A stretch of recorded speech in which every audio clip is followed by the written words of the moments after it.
time, so have some fun.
Great. I'm Minister watching, and I'm here to bless all these bikes. These bikes have thunder in them so that nobody kill themselves in them. Thank you, Father. Father Bwachi came all the way from Ghana, and it's quite a long ways to bless these bikes for us today, and I'm really grateful. And if you want to get your bike blessed, come to the bike blessing, April 12th. He will be here blessing them. Thank you, Father. Thank you, Ken. Thank you for your good work. Thank you.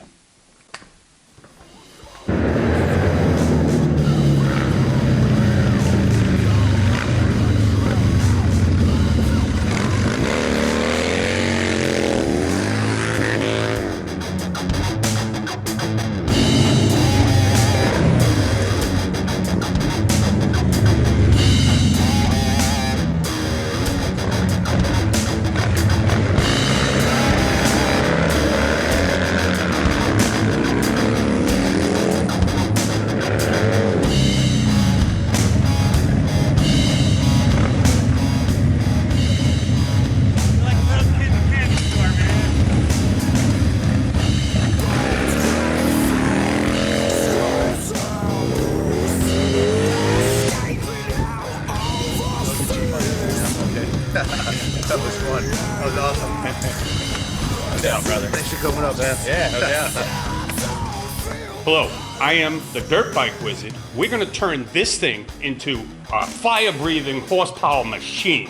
Shazam! Ha-ha! Look what we have here. Good job. Fantastic. You've done it again.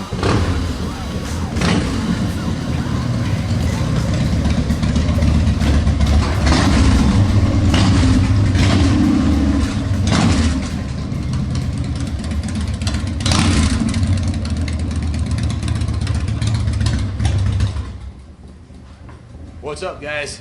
Boy, are you in for a treat today? Stay tuned, because we've got one of the best Harley Davidson engine builders in the world, George Sajowski from Maroney Harley Davidson. He's built multiple championship-winning, national championship-winning Harley Davidson race engines, and this is part 3 of a multi-part series on how to build the engine on your Harley Davidson Dyna and what is the best Dyna years to pick. And George is going to get into all the details. So without further ado, we're going to go from mild to wild. We're going to go from a basically stock stage 1 intake and exhaust 2001 Dyna Fxdx to a completely built 158 horsepower 10.18 second quarter mile fire breathing dragon. We're going to show you how to do it, so stay tuned. Bring her in. Here he is, folks. George, the real deal Sajowski. What's up, my man? Ha ha. Look at this thing. There's a ground shaking. Listen to this bike. This is, if you want the fastest Harley Davidson Dyna on the road today, stay tuned. We'll show you how to do it. Literally, the whole building is shaking. This thing has got some serious power. Freaking awesome. Wow, George, what's happening, my man?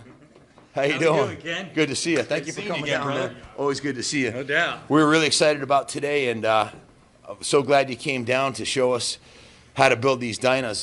This is an 02 FXDX, correct? Yep, 02. Yeah, I told you the sweet spots, 01 and 02. 01 and 02.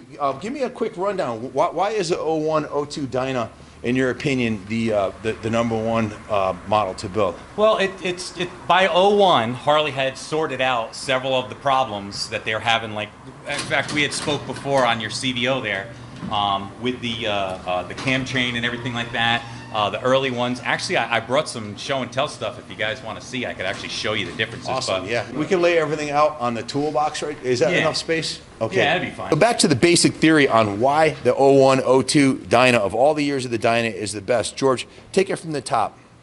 Well, the biggest thing is, and a lot of people have heard about it, is the twin cams when they came out in '99 had notorious problems with the cam chain tensioners, the cam bearings. There was all kinds of failures going on. And you're going to talk about how we fix those, right? Well, yeah, At the some way you point. can modify those, but at the same time, why the '01 and '02 is better. By '01, Harley Davidson had sorted out some of the bearing issues. They went to an oversized roller bearing instead of the ball bearing, and the tensioners stayed the same, but then they changed the camshafts to go with the different roller bearing, thus making that area tougher. Now, obviously, those tensioners were still the same. So I've found that the only ones that wear out prematurely were the guys that were in an environment that were constantly running low RPM and getting hot. You know, whereas the guy that was out on the highway, like I was telling you, up that rubber piece, and you have lack of lubrication because so there was earlier issues to summarize, had issues with the cam chain and some internal engine issues. basically the bearings was the big one. Here, if you look here, yep. if you look here, I got a little thing for you. This particular cam plate here. Okay, this is the outside that would be in behind the cam cover. Okay, you'd have your cams in here, you have your pinion shaft, which is on this side driving your oil pump, and these are your gear or your cams. In any case, the early year, okay, you can see this cam, okay, is running on a ball bearing just like this one is. Now, with that, okay, you've got a chain driving from here to here, and then you have a chain driving from here to here. So this bearing was getting a lot of load in both directions, and this bearing was failing. So Harley replaced a lot of these. All right, so they wound up going to this style bearing. What year did they change the cam bearing? This was in pretty much all of them by '01. Okay. Okay, '99 and 2000. '99, all of them had the old style. 2000, they started changing it. By '01, they were all like this. What else is different about the engine? The engine itself, not really. That was the one weak link. That was the major thing. And also this piece right here, this piece wears out too, well, right? that still stayed. That still stayed. These things, you know, they have a reputation for failing. Actually, if you look here, you can see this one's destroyed. This is what people talk about, is that thing failing. But realistically, if you're not riding it on Main Street Daytona all day long every day, well, this should last. How many miles should this last? I've seen bikes come through my shop with these still intact. I mean, sure, they're war, but they're still intact. 50,000, 60,000 miles. And it's an easy fix to upgrade this this component right here, the adjuster. Upgrade, or some people don't even bother upgrading. They just have these replaced. You know, because if you got 50,000 out of it, you get another 50. This is the fallacy of why the early Dyna motors aren't good. It's an easy fix. Well, it's not just Dyna. It was twin cam in general. Twin cam, any twin cam. We're focusing on Dyna, so that's why I went back to that. Yeah, but, yeah. So that's it for the motor, right? Well, no, actually, because '01 and '02, they fixed some problems that they known of, but then obviously the DX kept going '03, '04, '05, and well, actually all the Dynas, in fact. The DX stopped in '05, but there was, you know, obviously all the other Dynas. But in any case, in '03, Harley Davidson took the left side, the PTO side, crankshaft bearings. They were a dual Timken bearing, which had to be torqued and set to a specific preload for end play and things, and it was very heavy duty. Your Evos were like that, you know, all of those things. Very heavy duty. It worked awesome. In '03, Harley Davidson eliminated the dual Timken bearing and went to a single roller bearing. So Which side of the motor is that on? Your PTO, your primary side. Okay, if you need to watch this 2 or 3 times, that's okay. George doesn't dumb it down for us average guys, Yeah. but hopefully you'll understand what he's talking about. Yeah, obviously everybody knows that's your primary. Well, anyways, the bearing that's supported on supporting the crankshaft on that side, okay, the older stuff was a dual Timken tapered roller, whereas the late model stuff has a single roller. The single rollers, when they first came out, started having some problems. They were failing. So the '01, '02 had the better camshaft bearings Yep. and the better and kept the good crankshaft and bearings. how many cubic inches were these? What was it? Only in '88. In '88, and there's some advantage to having a smaller cubic inch in '88 versus a 110. What are those advantages? Well, simply because you have so much more material, you get much more structural integrity, which means for a guy that's going to buy a DX and raise hell on it, obviously it's much tougher, so it can withstand higher RPMs. When he talks about material, what he means is the engine cases themselves are, these engine cases right here have more material, because if there's a bigger piston going up in between here, you have to bore that out, right? And also these cylinders, if you put a bigger piston in it, you have less metal. So there's and metal dissipates heat, correct? Absolutely. And also provides structural strength. So when you make it a 110 or a 113 or a 117, those become smaller pieces of metal and they're more prone to failure. If you're a stunt rider and you want to bounce this thing off the rev limiter for hours on end, a smaller cubic inch motor is going to hold together better. Is that correct? Absolutely. So Absolutely. Is that it for the motor, or can we go on to the... As far as, not having things that failed and keeping, performance. Other than that, the motor basically stayed unchanged. It worked very well. I love the twin cam. And what was the first year of the twin cam? 99. And what was the last year? 2017. So there was almost a 20-year run, a 19-year run, right? Yeah. Let's go to the frame now. When we step over to your highly modified one, we've shown you enough of the stocker. Let's show you the dream machine over here that Megan, she doesn't even want to sit on the stocker, do you, Megan? I You want to sit on the hot rod, huh? So this is essentially the same bike as yours. It's 1 year newer production model, but essentially it's the exact same bike. I mean, the only real difference is this is just a regular old Fxdx, where yours was the Fxdx-T. So you can't tell that mine's a T unless you're a true aficionado like George. Well, the biggest thing is the headlight, right? Right, the headlight, because yours was made for the removable windscreen. And also the mount for the saddlebags, right? Yep. So other than that, the bikes are twins. That one had a larger windshield, a larger saddle, and a set of saddlebags. Mine's been stripped down like a bobber, but it's a stage one. It's just got, I know George doesn't like stages, but it's just got a carbon pipe on it, intake and pipe. That's all that's been done on that one. This one is a highly modified bike. If you could go on a scale of 1 to 10, well, I suppose you could put an aluminum swing arm and inverted forks on it, but other than that, this is at least a 9 on a scale of 1 to 10 on what you can do to a Harley. So talk about the geometry. Why is the geometry of the FXDX series in the 0102, why is that better than other Well, Dynas? all of the FXDX, and what's interesting, if we took the gas tank off, it even says on the frame that this was, a 28 degree, I believe it was, whereas you had the 29s, you had the 30s, depending on what you had. Describe to the guy who doesn't know, what does that mean? The angle, the angle of the steering stem also indicates the angle of the fork, Okay. unless you have an offset triple tree. But in any case, the angle of this. So the angle of this versus, coming straight down creates your trail, blah, blah, blah, lots of geometry. So Get the right numbers, it handles very well. With the front end having a 28-degree rake, which is brought Steeper. it in a little bit more, it doesn't Yep. have that chopper-like front end like they Nope. have on the wide glides with the big 21-inch front tire. Right. So it handles a lot better, it turns a lot better, and you have a smaller wheel. You have a 19-inch wheel versus a 21 like on my FXDSC. Right. So in the fat bobs, the one with the big fat front tires, those don't handle as well either. That's a 16-inch, correct? Yeah, the fat tire, they did that mostly for a look. I mean, they do work pretty well, no doubt, Yeah. because they do still have the front end pulled in quite a bit, Yep. because the contact patch of the tire, the way it's set up, they do work well. They're a little sluggish with this, when you really wanted to go from one depth to another depth, they're a little slower. But other than that, they work quite well. Okay, cool. Hey, you guys can all head back into what you're doing. I don't want to hold you hostage, but so with the big thing about this Dyna frame over, let's say, a Softail or a Sportster, a rigid Sportster, there's several things. One, the rake and trail on the front end, it's a much more aggressive steering motorcycle with the right size tires front and rear. Also, it's a rubber mounted engine, whereas a Heritage Softail or a Softail Slim or whatever would be a rigid mounted motor. Solid correct? mount, yes. Solid mount. Yeah, but that's a counterbalance motor, though, where this is not a counterbalance motor. So that's why they put it on the rubber isolators. There were a couple things I wanted to bring up. One is the wobble, the speed wobble on the motorcycles. One thing you mentioned today that it might be me, not the bike. Well, there's that. A lot of people don't realize a lot of times, especially at speed, when you're starting to go fast, you've got this air pushing on you.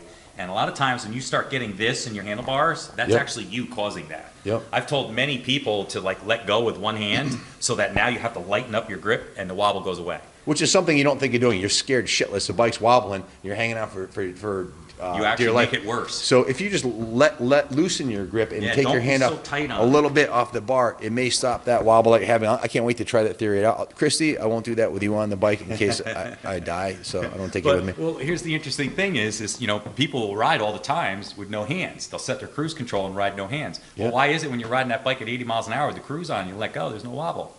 because you're not giving it the death You're grip. not influencing it. So that's one thing. It could be that, but it also could be something else too. One thing I didn't realize until George today told me, enlightened me, I thought that the swing arm was mounted to the frame directed to this whole front wishbone right here. I thought it went directly onto here, and I thought it was all connected rigidly. It's not. The swing arm is actually mounted on, describe how it's done. Well, essentially, you were thinking along the lines of like a dirt bike where the swing arm bolts right to the frame and everything, which is obviously for, stiffness and everything works. But on the Dynas, for instance, the wheel bolts to the swing arm. The swing arm bolts to the transmission case, not the frame. The transmission case bolts to the engine, which is then rubber mounted to the frame. Okay. So essentially, your rear wheel is not bolted to the same frame that the front wheel is bolted to. And there are And some it's separated by rubber, so and rubber there's some- flexes. And there's some defects to the original design that you know how to correct that we're going to get into. Well, later. yeah, what we do is, because essentially, the Dynas, okay, and actually like your Road Kings and those years FLs, for all of them for that matter, you essentially have a triangle created because you have a stabilizer on the top Yep. of the motor to the frame. Yep. Then in back here, the transmission case to the frame, okay, has a rubber motor mount. Okay, it's a skinny one, it's right in the middle. And then in the front of your motor, you also have a skinny, in the middle, rubber motor mount. So you are creating a triangle this way. Where is it exactly? It's under It's underneath here. the Yeah, cover? well, you can see it can down see it. through there a little bit. So how many motor mounts total are there on the Dyna? And Well, was it the same rubber, through the there's whole? two. Was it the same way through the whole series Yes. from '94 to Well, 2007? 99 to well, actually, no, the later they changed, in 07 they changed the frame, so it was a little bit different, but these older ones are all pretty much the way we're talking about right now. Who figured out that if you change those and make it a better design, that'll handle it better? I don't know who was the first to come out with a motor mount. I mean, back when I first did this was back in '03. I started, I think '04 is when I contacted Spooth, and they had made a motor mount with a lateral torsion stabilizers that you could actually adjust the whole thing and take that flex. I mean, you could take, like, if you had a Dyna that had wore out motor mounts on it, you Yep. could actually grab the handlebars like this, Yep. and if you wiggled it like this, you could actually feel the back of the motorcycle wiggle. So- the motor mounts were wore out. So legit, you could be getting a speed wobble because your motor mounts are Big time. not right. Even if they weren't wore out, these bikes, especially Road Kings, were notorious where guys, Yep. I'd get complaints, they'd be cruising down the highway and they would go into their off-ramp. Now, a lot of your off-ramps, you've got a long, slow turn, so nobody really slows down. They just kind of maintain speed. Yep. Well, you're going through the turn and the bike all of a sudden gets this going on. Yep, I felt that And before. basically what it is you've got your front and your rear wheels coming out of line from each other. Yep. And that's because of the rubber mounts. So back to the theory on why the 0102 is better, just to summarize, a lot of improvements on the cam bearings and engine bearing design and the cam chain tensioner, and also the frame geometry, 28 degrees. What are the other advantages of the 0102 handling wise? Is it just the front As end? far as the handling goes, that really didn't change. The main reason I like the 01 and the 02, especially to tell people to go and buy one, is simply because you've got the heavier duty cam setup and you still have the good crank. So you have a very solid motor. You could beat these things and they would keep on going. As far as the motor mounts goes, all of these early year Dynas had the same setup. But what's nice is now a lot of these aftermarket companies, because the Dynas are starting to get a cult following, there's a lot of manufacturers now making motor mounts that make it real easy to stiffen these things right up and handle just like an FXR out there. So you can make the Dyna handle as good as the legendary FXR by a few things, changing the motor mounts and changing your shocks, tires, and suspension, correct? Absolutely, yeah, for sure. Even better. Absolutely. So, Yep. Yeah, you would actually have to, if you had an FXR and you wanted it to handle as well as this thing, you would have to do the suspension and everything. Oh, yeah. Because the way I've got this set Stock up now, shocks, yeah. I mean, I've raised, my forks up in the triples to drop the front end to make that angle even more aggressive. Obviously, I've got a longer shock to bring the back of the bike up, put some anti-squat in there. That makes the bike more aggressive, especially weight transfer through the motorcycle. So the forks have heavy-duty springs also? Yeah, very heavy. The other thing about the FXDX is the suspension, the stock Pretty suspension mushy. is adjustable though, right? So Yes, it is a cartridge fork. You don't need to change the fork size. There's a cartridge fork. That's one of the cool things about the DX, and it's a cartridge fork, and it's a dual cartridge. Each fork is a cartridge fork. And they are adjustable. What are they? Compression adjustable? and rebound, both. Is it rebound on the bottom and compression on the top? Yeah, compression on the bottom, rebound on the top. Okay. Yep. And then you also have spring preload as well. So just like a dirt bike. So you run a stock set of forks, but you put heavier springs and heavier oil in, and then Right. adjust it for an aggressive riding style. Yep. Because you've got almost double. You have double the horsepower of a stock one. But staying with the handling, there's a few other upgrades you made here. So you upgraded your front forks. You upgraded your grips. You got some Performance Machine grips and Performance Machine pegs, I think, right? Those are Harley pegs, actually. Harley pegs. So the controls are basically stock on this bike. The bars. But Yeah, the other change I made was this master cylinder was replaced. This is a Brembo master cylinder and Brembo rotors. Yeah, and this calipers, is something you explained to me before. This is you don't need to buy aftermarket. Describe what you did here. This is actually stuff off a 08 FL bagger. It looks awesome. Harley came out with this Brembo system, and I remember the first time I rode one, I was like, wow, brakes that actually work. Because, you know, we played with aftermarkets, PM, blah, blah, blah. And yeah, they work better, but I rode these things, and these brakes are phenomenal. So nobody made brake lines back then, so as you can see, I had to make my own brake lines to make this work. But yeah, the early trick is you had to, because it's a narrow front end, you had to countersink the rotors because the bolt clearance wasn't great enough to get the bigger rotors in the forks. So that was the only thing we had to do. I had to machine the rotors. But now there's people that make rotors to bolt right on. So I suspect the price of 08 and up FLH brakes just went up too. So Well, for you your can still Dyna find these on eBay, so you know you should be able to get them pretty you need cheap. a master cylinder and calipers. both calipers, and you got to change the rotors too. Yeah, because the rotor diameter is actually larger with the Brembo. So on a scale of 1 to 10, what would the stock ones be versus the FLH? Well, if we were to say that these Brembos are a 10, the other ones were like a 3. These work that much better. And you know that's not really a problem when you're just cruising bar to bar, but when you got 154 At its best, it was 154. horsepower and you're pushing 10.18 seconds in the quarter mile, you might want to upgrade your front brakes and your suspension. So Yeah, it gets tough to stop a 700-pound Harley. so the brakes and the wheels are real special on this bike too. Kenny, focus on these wheels for a second. Yeah, those are, that's when Roland Sands there, you know, his dad owned PM, that's when Roland first started doing wheels on his own, and this was, actually, I believe this was the first set of wheels, this design was the first set of wheels that he put out there and marketed. Are these lighter than the stock ones? About the same.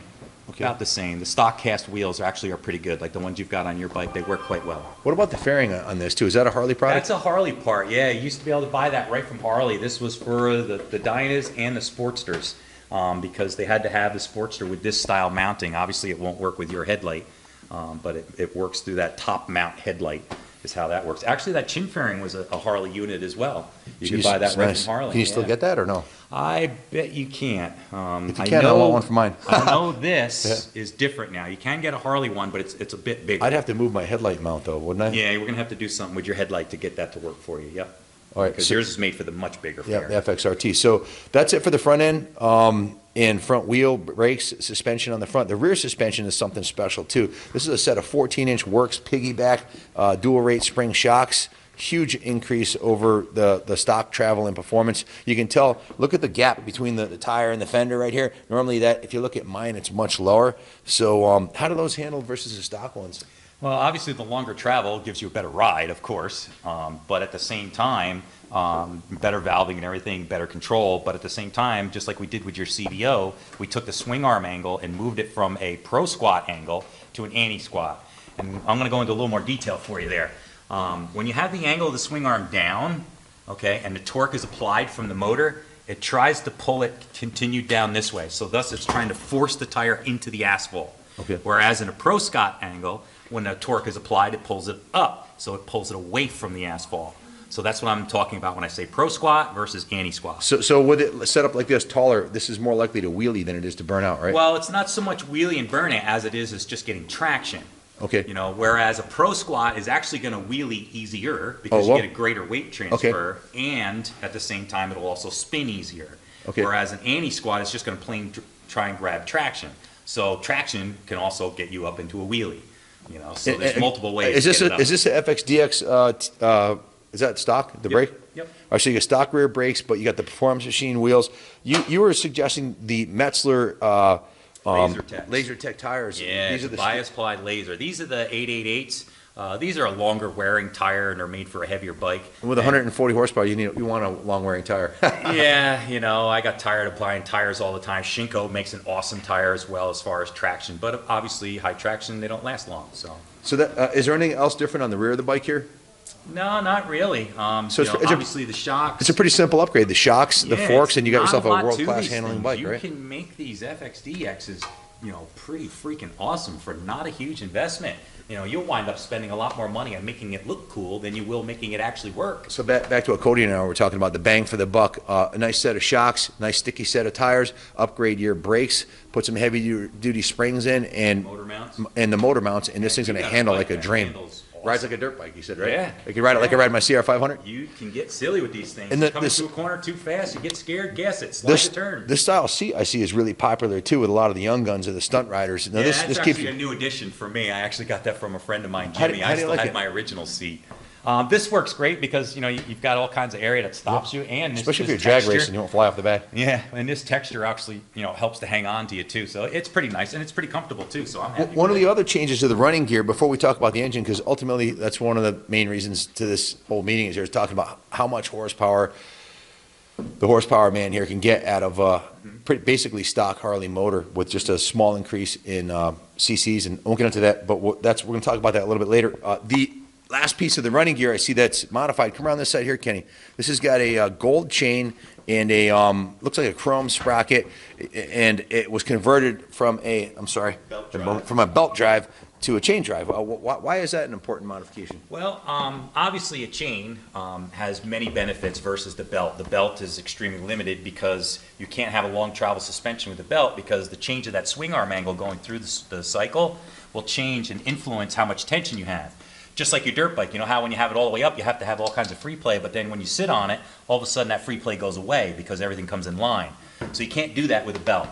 So, and then obvious differences is, well, belts, if you're really raising hell and you got some power, they have a tendency to break, where these chains do not. So one of the main things is the belt will actually break with that kind of horsepower. Yeah, I broke my belt, I think, in 30 miles. Stock is a 130, 80/60, you see you went to a 150, a little fatter retire? No, this, the Dyna was always a 150. Oh, it was? Yeah, it wasn't a 130. Okay, mine has a 130 on it, which ironically, Yeah, that can come off. You can go to the 150. it'll handle a little bit better with a wider, stickier tire. You get more rubber on the ground. Then you got some bling on here. You got the Harley Davidson #1. I already have mine. It's sitting in the shop. Can't wait to put that on mine.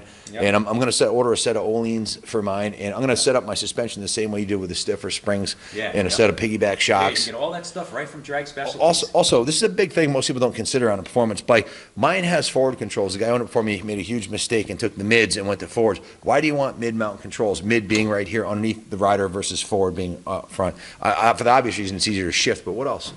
Well, the big thing is you want to keep your weight further back in the middle of the motorcycle, especially if you're riding aggressively and you're doing, whether it's turns or wheelies or whatever.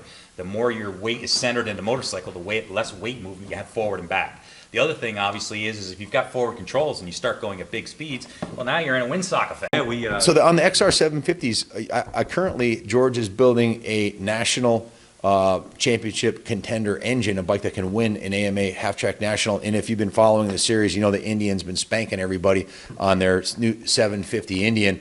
George is putting the finishing touches on an XR 750 engine that has enough horsepower to beat the Indian. The Indian, they put a restrictor plate on it, whole nother story, but they were so dominant in racing the last couple of years. This year they put a restrictor plate. Not so much a restrictor plate, they just reduced the size that they're allowed to have the throttle bodies at. Yeah, so a little bit smaller throttle body. Tell us a little bit about that motor you just finished. Well, it's obviously it's a Dash 89 and later style XR 750. Harley, obviously, the XR 750 came out in '72, but there was a couple of changes over the years that were significant enough that it was a new style XR. But in any case, it's a Dash 89 and later, which is the latest generation. The cases is a 2002 case, so nothing special there. But what's interesting is now you're talking about how the Indians have been restricted a little bit. Well, there's no restrictors anymore on the XRs. Where all those years where I was building XR 750s for Mike Hacker and oh God, so many different people. Jake Johnson. Yeah, who are the guys that rode the bikes that you built, and what championships and races had those bikes you built won? We're talking AMA national, not local stuff. You know, it's funny. As far as the Grand National stuff, the XR 750 stuff, we got second place. Like, can't tell you how many times with multiple different amounts of riders. Poor Brian Smith. I mean, I think just with us, he took second in the nationals twice, let alone a couple other tents that he's done. Yeah. Will Davis, we took second with, so we've had a lot of.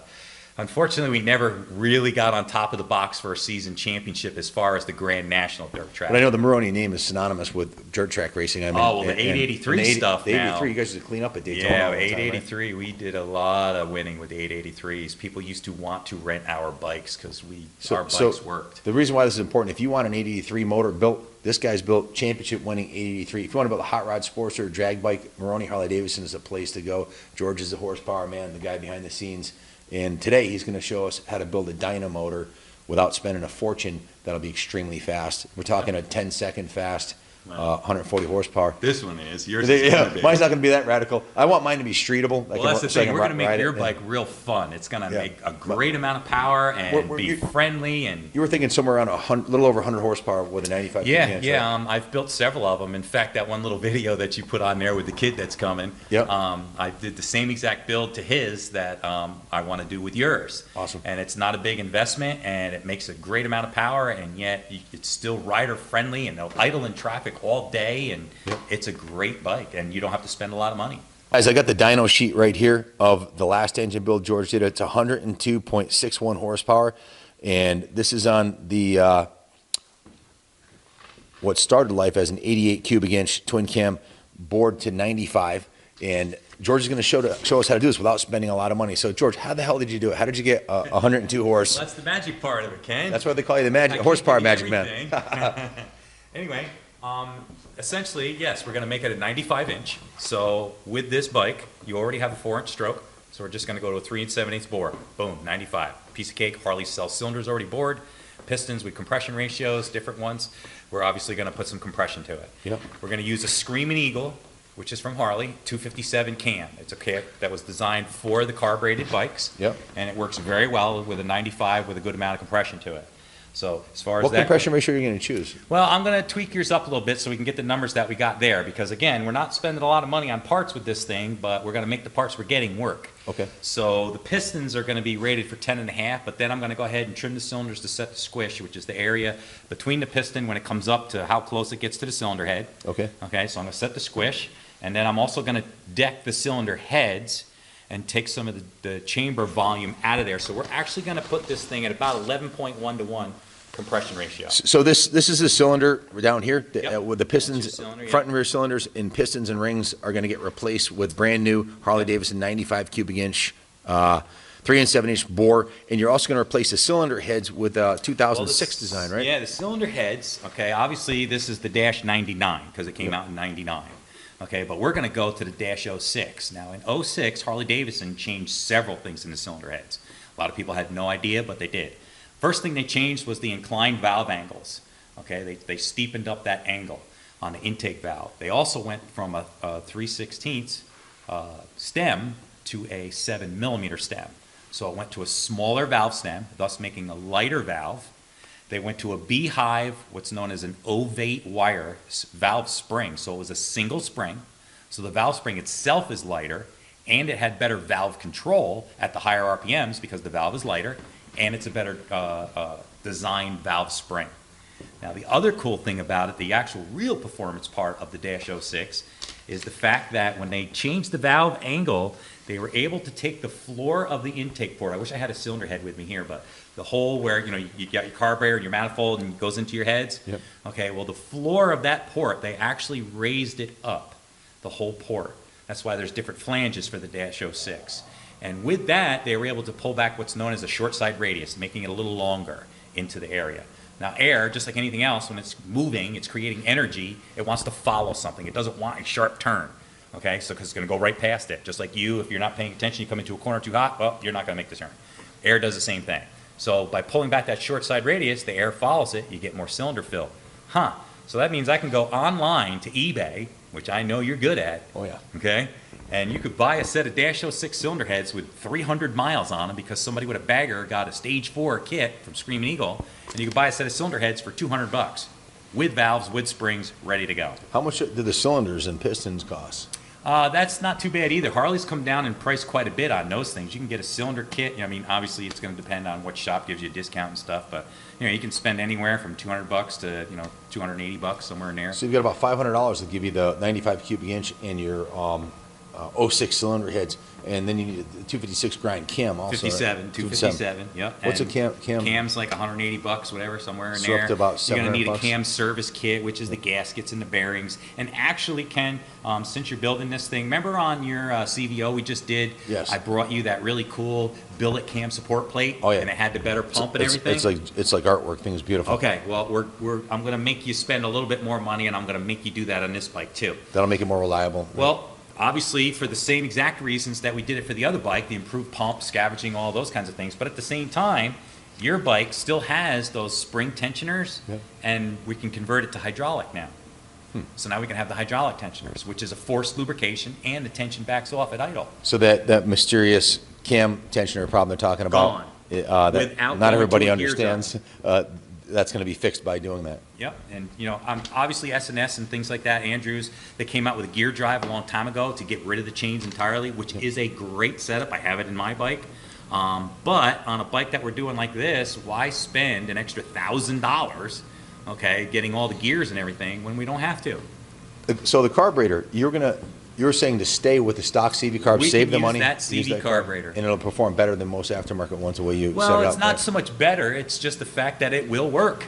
It will give us, we will be able to break 100 horsepower with that carburetor. I'm going to change the manifold. We want a little bit larger plenum in the manifold, but the CV carburetor work. Now, granted, it's not going to work absolutely 100%. You got to remember, this is, a 2001 motorcycle, and let's face it, it was in 2008. They changed the fuel and they started putting methanol in our fuel. Yep. Well, obviously that whole 14:6 air fuel ratio thing is out the window now. Yep. Okay, because obviously methanol, you need to burn more of it. Okay, but with some minor modifications to the carburetor, proper jet kit and things like that, you can get great drivability, fuel mileage, and power. And this air cleaner will be fine for that setup. That's enough surface area. Yep, that'll work just fine. And then the exhaust system we talked about earlier. That's gotta go. That's going to go. We're going to put a Thunder header on there, not because it is the ultimate best performing pipe, but for a lot of different reasons. We're going to use that pipe mainly. I like it. I like the way it sounds, like the way it looks, and it does perform quite well on the dyno. Absolutely, yep. It performs very well. And we're it does also have a we're a lovely Thunder sound. header dealer too, so that helps. I have a Bassani Road Rage on my other Dyna, which I'm going to be putting a Thunder header on this one. So what else do we do to the motor? To this motor, what we're going to do? Yeah. That's essentially it in a nutshell. We're not going to do a lot. Now, we are going to go... Is there a race tuner or anything like that? No, you're carbureted. You don't have any of those things. Don't worry about that stuff. Yeah. Now, we are going to... Nothing with the okay, ignition? I know what you're talking about. Yeah. We are going to change the module Yep. so that we can manipulate your ignition timing. So it'll rev a little higher? Well, yes, we can program higher rev limits, which is absolutely going to need, because when we're done with it, even as basic as it is, this thing is still be capable of 6,500 RPM. Wow. And making power there. But the biggest thing is because we're going to increase our compression and everything, obviously we're still running on pump gas, so we're going to need to be able to manipulate our ignition table so that it'll run friendly and not detonate on you. Okay. So, but that's a piece of cake. You buy a little module from a company called Daytona Twin Tech, Yep. right from Drag Specialties. I know you're a dealer, Yep. and it's inexpensive and it works extremely well. So there you have it, folks. That's look at this dyno sheet. This is the exact same engine he just built for the Kid, which is a nickname for the guy that works for him that has one of these. That's an Fxdx also. Yeah, that's an 02 FXDX. 02, and you're looking at 100 and I don't have my glasses on. 102.91 rear wheel horsepower. So what do you think that'll do in a quarter mile with a good rider on it? I bet you freaking low 12s, high 11s. No 12s. Speaking of elapsed times, you've pulled a 10.18 on your fire breathing Dragon. Best one ever. Yeah, that was at Island Dragway, and that's good fuel and everything. That's 0.18 a second away from being a 9-second bike, and which requires a license. faster than pretty much any production street bike. I think there's not. Is there any production street bikes that go under 10 seconds? Well, if you put a Pro on an import bike, sure. Maybe. So this is the dyno sheet for his bike. This is showing 139 rear wheel horsepower. Let me shut my phone off. Sorry. This oh no. The That's actually in a detuned state there. When I ran that really quick time, It was actually 154 horsepower. I did that, or I detuned it simply to make the bike more streetable. It was a little difficult to ride. So this dyno sheet right here shows George's 02 Fxdx, and that's what, 103 cubic inch? Yep. Pulling 139 rear wheel horsepower. You've had it up to, that's in the detuned state. As Yeah, I made it a little softer. It was 154 horse. 150 rear wheel horsepower on a dyno. This isn't like, you know, smoke and mirrors horsepower. This is real deal. That's more than double stock out of 103 cubic inch. But it was, you know, a little finicky to ride. You Sure, know, with that kind of you get in horsepower, traffic, and it produced a lot of heat. Let's face it, heat is horsepower and torque, and Yep. to get those numbers, you produce a lot of heat. So it was kind of finicky. So I rode it like that for a few years, well, actually several years. And then the valve guides needed to be replaced, and I was like, you know what? And I had these other heads, so I wound up doing some work on those heads and lowering the compression ratio and going to a little bit smaller cam, and that's where I'm at now, is the 140. So here you have it, folks. You can pick up an 01 era, not just the Dyna, any twin cam, and without a major investment, have yourself a 100 horsepower fire breathing Dragon. That's all Harley Davidson engine. A lot of these aftermarket companies like S&S and Ultima. I had an Ultima El Bruto engine in my last FXR. It was a 100 cubic inch engine, and it pulled just over 100 horsepower at the rear wheel. But I think you kind of reduce the value of the bike long term if it's no longer a Harley Davidson motor, an aftermarket motor. Not that I have anything against S&S and Ultima. I think they're great motors, but there's something about having a genuine FXDX or a genuine FXR with a real Harley Davidson original motor and cases, matching numbers. Yeah, I mean, we're going to be using Harley cylinders, Harley pistons, a Harley camshaft. I mean, it's pretty much going to be all Harley. And Harley heads. Yeah, Dash 06 cylinder head. So Yeah, there's really- that's an OE head, for Christ's sake. There's really nothing that's aftermarket then, is there? Except Pretty for much. I mean, the ignition module, a jet kit, and your exhaust system, that's pretty much it. The rest of it's going to be Harley. wow. So the ignition module, exhaust, and jet kit, and other than that, it's all parts picked by a guy who's built multiple championship-winning 883s and national caliber XR 750s and been building Dynas for 20 years. So Yeah, a long time. God, I bought mine back in 03. time flies. So is there anything else we want to cover on this particular I build? think you got it, man. We got to get some parts and get started in this puppy. We've already ordered the Thunder header. I've got to order the Olean shocks. I'm going to order the tires front and rear. Probably going to go with either a choice of either the Laser Techs or the Michelin's Scorchers. I haven't made my final decision yet. I kind of like the way the Michelin Scorchers look. They say Harley on the side, and they look cool, and I'm comfortable with those. Gonna do the suspension up and the motor, and then eventually the brakes. So stay tuned. We're on part 3 of the build here. Part 4 is coming up soon. I've got the Thunder header on order. I've got a lot of the other components on order, and it's going to be an awesome build. We'll have some dyno reports, and we'll do some rides on these so you can hear how it sounds and runs with the different components on it. So thanks for watching. Stay tuned, and God bless America. And thank you, George, for coming down. You got George, it, brother. from Maroney Harley Davidson in New York. Thank you for Get some coming. parts and start building this thing. Absolutely. Stay tuned. See ya.